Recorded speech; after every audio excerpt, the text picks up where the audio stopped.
The Impatient Little Farmer. Welcome to 2-Minute Transformation. I was staying with a family while preaching at a conference in southern Georgia. They had this beautiful farm that had been their family business for several generations, and I noticed when I arrived there was this small plot of ground tilled up and a young boy of just 5 hoeing as his grandfather supervised.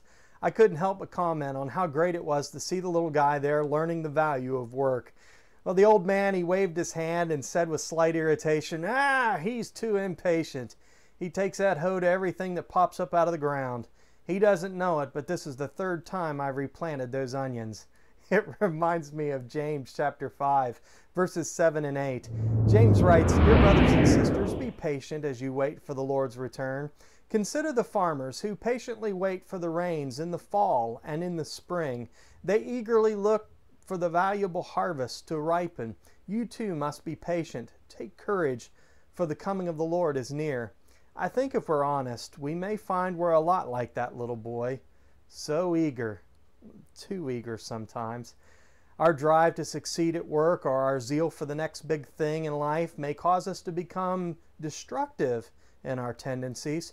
We'll neglect our relationships, our spiritual needs. Everything God does try to grow in our life, we hoe it down for fear that it might destroy what we're striving for. We need to recognize that God's process takes time.